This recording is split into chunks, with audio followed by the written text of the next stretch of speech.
절대 악도 없듯이 절대 선도 없다. 다만 견제받지 않은 권력은 반드시 그 권한을 남용한다는 것만이 진실이라 믿는다. 그 진실에 기대어 양심에 따라 의정 활동을 할 뿐이며 그에 따른 정책 책임은 오롯이 나의 몫이다. 자, 검찰 개혁 입법 전국 속 소신 발언을 계속 이어온 조웅천 민주당 비상대책위원회 의원 함께합니다. 안녕하십니까? 예, 안녕하세요. 자, 금방 저 권성동 원내대표하고 인터뷰하긴 했는데 예. 지금 최고위에서 재검토를 한다고 하거든요. 근데 원내대표는 이제 가서 잘 설득시키겠다라고 하는데 설득이 안 되면 이게 모든 게 원점으로 돌아가는 겁니까? 어떻게 되는 겁니까? 글쎄 의총에서 결의한 것을 최고위가 번복할 권한이 있는지 일단 모르겠습니다. 예. 예, 이거는 원내의 정권상이거든요. 최고위는 뭐 이게 당헌 당규에 위배됐다라고 네. 하면 몰라도 권고할 수 있는 정도에 불과할 건데 물론 뭐 정치적인 부담은 많이 있겠죠. 네. 그래도 뭐 당 내에서 최고위가 최고 의사 결정 기구니까 사실상의 상당한 뭐 작용은 할 수 있을 거라고 보여집니다만은 그래도 원내대표가 주재하는 의원총회에서 입법사항은 최종적으로 결정을 하는 겁니다. 예. 그 뭐 바뀔 가능성은 적다라고 보시는 거네요. 예, 뭐 지금 이걸 만약에 예. 번복을 하게 되면 예. 말 그대로 소탐대실이 되겠죠. 아하. 왜냐하면 의장께서 그 중재안을 받아들인 쪽, 동의하는 쪽과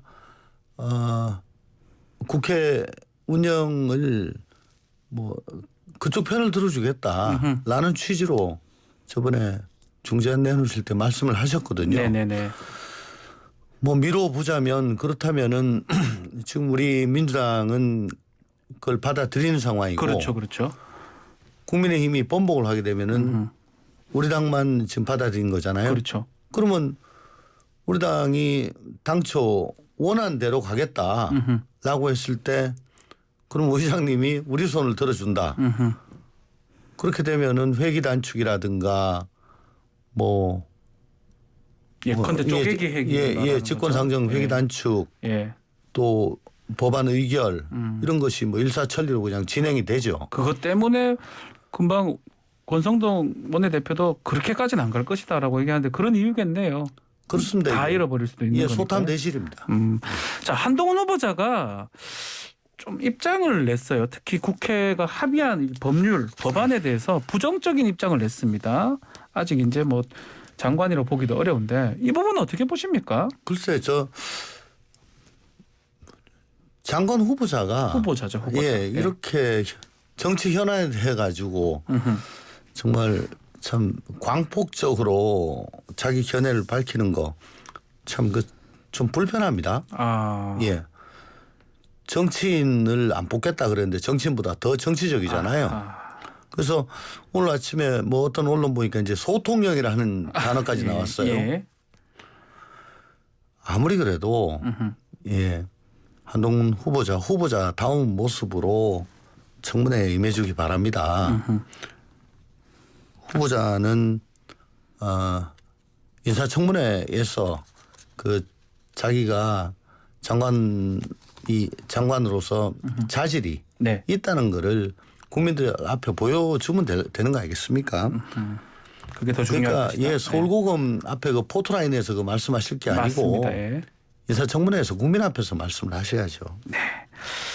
자, 합의안 중에 특히 이제 뭐 지금 2개 남겼어요. 부패하고 경제범죄 2개 남겼는데 선거범죄 삭제를 좀 두고 말들이 좀 많습니다. 혹시 정치인들 보호하기 위해서 여야가 야합한 거 아니냐 이런 질문들도 많거든요. 그 부분은 어떻게 보십니까? 원래 6개 전부 다 네. 드러내라는 게 민주당의 아니었고 하나도 못 주겠다는 게 국민의힘 생각이었죠. 맞습니다. 그러니까 그 가운데 어디쯤에서는 만났어야 되는데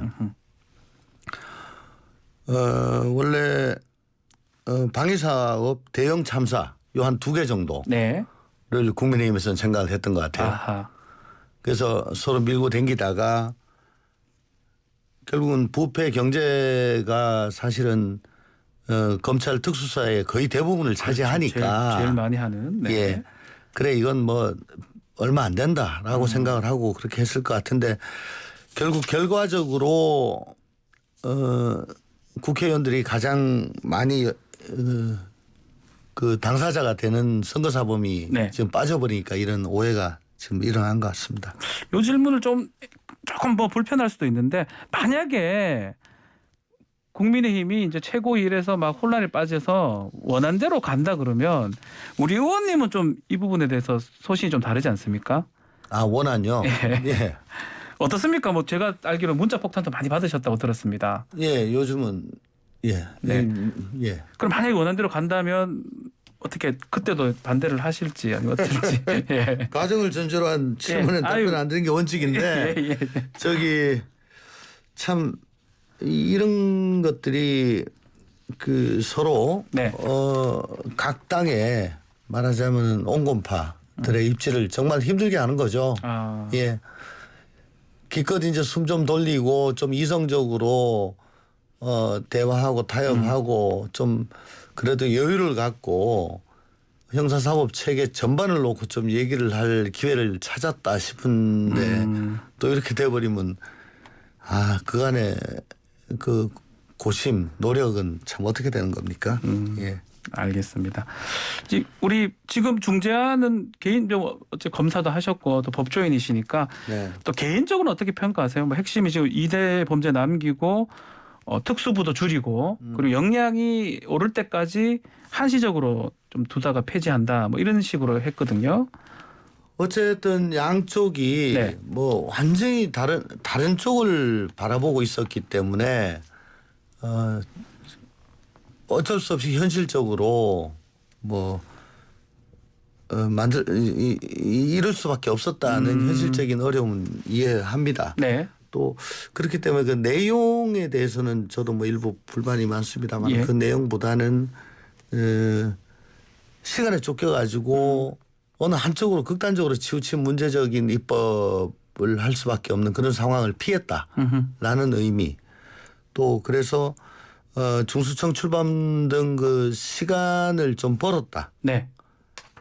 수사기관 개편의 시간을 벌었고 그 6개월 동안 이성적 토론 또 진지한 논의가 가능해졌다. 근데 개인적으로는 그 6개월 동안 1차 수사권 조정 이후 서초동이나 이 현장에서 벌어지는 그 많은 문제점들 있지 않습니까? 네. 또 경찰서에서 벌어지는 문제점들. 그렇죠. 네. 거기에 대해서도 좀 진지하게 좀 논의가 좀 이루어졌으면 좋겠고요. 네. 근데 하나 더 말씀을 드리자면은 검찰의 보안 수사권을 인정을 하면서 송치 사건에 대해서 그 단일성, 동일성을 벗어나는 수사 금지, 별건 수사 금지. 예. 근데 제가 생각하기에는 별건 수사란 거는 네. 인지 사건, 특수 사건에서 문제가 되거든요. 그렇죠. 왜냐하면 자기가 인지한 사건 끌고 가다가 당초 원하는 대로 이 방향이 잘 안 갈 때, 다른 거를. 즉 저 자백을 잘 안 할 때, 예. 그때 그 원하는 쪽으로 몰고 가기 위해 가지고 당초 저 문제 삼지 않았던 걸 갖고 와서 그걸 레버리지로 활용하는 것이 별건 수사 네, 아니겠습니까? 맞습니다. 예. 근데 경찰이 수사해서 송치한 사건을 가지고 검사가 무슨 절박함이 있다고 그걸 딴 것까지 만들어 가지고 별건 수사로 그렇게 막 쥐어짜겠느냐. 그 동일성, 단일성이 이게 뭐 잘 아시겠지만 네. 제 생각으로는 예. 아마 공소장 변경의 요건인 그 공소사실의 동일성 예, 같은 예. 건데 수사는 이게 계속 만들어가는 과정이고 그렇죠. 기소는 만들어진 상태고 이걸 같이 엮어버리니까 좀 안 맞는 것 같습니다. 그래서 뭐 불법 촬영물이나 보이스피싱, 다단계 사기, 조직 폭력 뭐 이런 막 그 수사하면서 계속 이 번져나가는 사건들. 그렇죠. 그 사건을 직접 이제 인지를 못하는 수도 있겠네요. 이거 하다 보면 계속 이제 예. 막 나오는데 이게 동일성, 단일성이 아니다. 그 범위 넘었다. 네. 라고 하면 수사를 못하게 되는 경우가 생기거든요. 그렇죠. 예. 그래서 참 이런 거는 어떻게 할까 좀 걱정입니다. 이거는 법안 성안 과정에서 좀 손을 좀 봐야 될 거 아닌가 조율을 싶습니다. 해야 된다. 하나만 좀 여쭤보면 이 검찰의 다른 수사기관의 역량 수준, 야 이게 참 합의 사항 중에 가장 좀 애매모호한 얘기 같아요. 이게 역량 수준이라는 게 주관적인 거거든요, 사실은. 이 부분은 어떻게 입법으로 가능할까요? 이건 사족인 것 같은데 지금 뭐냐면은 그 공직, 선거, 방위, 대형 참사는 4개월 지나면은 그렇죠. 이제 없어지게 없어지고, 됩니다. 예. 그리고 부패 경제는 두 개는 네. 계속 가는데 요거 역량 수준이 예. 붙는데 예. 또 저 다른 데 보면은 한국형 FBI 중수청이 출범하면은 요게 없어져요. 그렇죠. 그건 네. 언제냐? 6개월 내에 법 만들고 1년 내에 출범을 합니다. 네. 그러니까 1년 6개월 후에는 적어도 후에는 중수청이 출범하니까 직접 수사권이 폐지가 되고 이것도 없어지는 거죠. 그러면 그러니까 이거 이건 안 붙여도 사족 같아요. 같네요. 예. 그런 어떤 취지대로 간다면요. 알겠습니다. 자, 검찰 지휘부 반발도 한번 얘기를 해야 될 것 같은데 김호수 총장도 사직서를 냈고요. 또 고검장도 지금 전원 사직서를 제출했습니다. 이 부분은 여러 가지 또 해석도 있습니다. 뭐 검찰의 또 기수 문화 이런 얘기도 있고요. 혹시 네. 한동훈 법무부장 후보자가 27기인데 그 다 검사장들 그 동급 아니면 위에니까 그래서 나간 거 아니냐 이런 얘기도 있는데 어떻게 보십니까? 뭐 그것도 그 영향도 있을 겁니다. 예. 그 검사 출신 후배 네. 검사가 장관이 됐을 때는 그 용퇴하는 게 사실은 그동안에 용태라 하죠. 용태. 예, 관행이었죠. 예. 뭐 후배 기수 판사나 뭐 변호사는 상관 안 했는데. 상관없습니다. 예. 근데 뭐 한동훈은 검사니까. 예.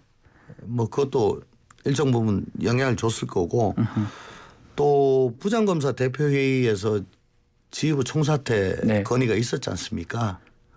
뭐 그런 것도 있고. 그러니까 뭐 어쨌든 결기를 보여줘야 되겠다. 그런 생각에서 이렇게 한 거 아닌가 싶습니다. 자, 민영배 의원 복당 문제는 앞으로 이제 어떻게 되겠습니까? 이게 뭐 본인 혼자 결정했다기보다는 좀 지도부하고 같이 했다고 이렇게 많은 얘기를 하고 있는데 어떻게 복당이 돼야 됩니까? 아니면 어떻게 돼야 됩니까? 모르겠습니다. 저 비대위잖아요. 비대위 계시니까. 아니 지금 예. 지금 저 외부적으로는 민정배 의원이 스스로 결심을 하고 본인이 스스로 뭐 결심하고 예.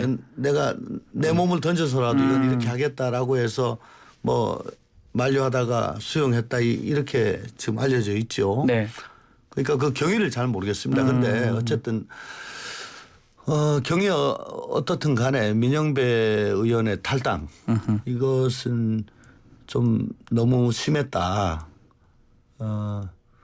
정말 위성 비례정당 네. 사태로 저희가 꼼수 또 내로남불 그런 비판을 받았고 또 지난 대선 과정에서 정말 수차례에 걸쳐 가지고 사과를 했는데 그 사과가 끝난 지 얼마 됐다고 또 이런 일이 생겼어요. 그때마다 상황 논리를 대면서 어쩔 수 없었다 네. 하기에는 이제 저희도 좀 염치가 없는 것 같습니다. 이번에 이 별일 아닌 것 같이 얼렁뚱땅 넘어가면은 이건 또 다른 내로남불의 사례로 네. 이제 계속 또 회자가 될 거고요. 그러면 저희는 민주당은 아마 그런 낙인이 찍힐 것 같아요. 그래서 요번에 만약에 복당 신청이 들어온다면 네. 제가 비대위원으로 있지 않습니까? 예. 사실관계도 좀 엄밀하게 따져보고 당헌 단계도 따져서 국민들께서 이건 아니다라고 하신 거니까 좀 엄하게 책임 소재를 좀 가려야 할 거 아닌가 개인적으로는 그렇게 생각하고 있습니다. 알겠습니다. 자, 오늘 내일 한덕수 총리 후보자 인사청문회가 이제 시작이 되는데 시작하기 전에 보이콧 얘기가 나오고 있습니다. 국민의힘의 지금 청문 준비 전반적으로 어떻게 평가하고 있습니까? 참 정말 능력 위주로 인선을 했다고 하는데 네. 정말 또 그러길 능력이 출중하시기를 간절히 원했고요. 네네. 근데 꼭 그런 것 같지가 않아서 조금 안타깝고 또 전반적으로 청문 자료 제출을 하는 게 굉장히 좀 불성실한 건 사실입니다. 예. 아니 뭐 자료가 있어야지 아, 뭐 추궁을 하고 또 자료를 보고 납득을 할 거 아니겠습니까? 그게 아니고 아무것도 없이 그냥 윽박 지르고 막 야단치고 호통치고 책상 내리치고 하면은 저것들 또 저런다 그럴 거 아니겠습니까? 네. 근데 뭐 개인정보다 뭐 사생활 침해다 뭐 영업상 비밀이다 이러면서 아무 자료도 안 주면 안 내놓으면 네. 청문회 잘 못하죠. 예. 근데 지금 거의 각 후보자마다 이런 상황이니까 굉장히 소극적으로 지금 대하고 있는 것 같아요. 알겠습니다. 이거는 저 국민들께서 과연 이 사람이 국무위원 후보자로 혹은 총리 후보자로 적합한 사람인가 판별을 하시는 데는 아주 결정적인 장애물로 작용을 하겠습니다. 알겠습니다. 자, 오늘 말씀 여기까지 듣겠습니다. 감사합니다. 감사합니다. 조홍천 더불어민주당 의원과 말씀 나눴습니다.